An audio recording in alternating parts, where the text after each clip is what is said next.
नुआपड़ा जिला खरियाल एनएससी तरफ plastic version no polythene वृक्षरोपण एवं सफाई कार्यक्रम नहीं जुलाई 1 तारिख दिन एक सचेतनता पदयात्रा होता बेले आज खरियाल डेली मार्केट रे नो पॉलिथिन बा प्लास्टिक वर्जन सचेतनता तथा नुआपड़ा जिला को संपूर्ण प्लास्टिक मुक्त करने जिलापाल पठे एक स्वतंत्र टीम प्लास्टिक वर्जन बा नो पॉलिथिन विषय सचेतनता कर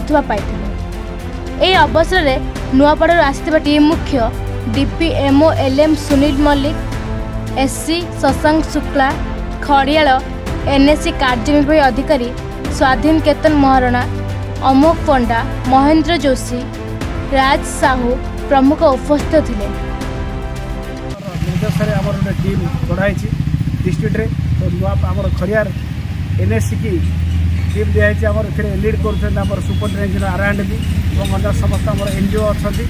मुझे आम डीपीओ सार अच्छा टीम आम लोक मानू वार्ड टू वार्ड और घर टू घर बुलवा लगे निर्देश कराई आम अवेयरनेस करूँ संपूर्ण प्लास्टिक मुक्त केमती खरियार विज्ञान परिषद हम से दिगरे समस्त कार्यक्रम करूँ सहित आम जो गार्बेज पॉइंट गुड़िक अच्छी गार्बेज पॉइंट गुड़े सफा सुतर करूँ मुख्य आम उद्देश्य अच्छी आम खरियार केमती पॉलिथिन मुक्त करवा जहाँद्वारा परिवेश मुक्त हो पार गोटे सुस्थ परिवेश सृष्टि हो पार ए दिगरे आम समस्ते आवार लोक सचेतन करूँ सचेतन कराइबू सचेतन कार्यक्रम सरला आम भावु जो खरियार विज्ञप्त अंचल संपूर्ण पॉलिथिन मुक्त हम आम भावु जे आम कार्य आज सफल हो। नुआपड़ा जिले देवसत्ता रिपोर्ट एन ओडिशा।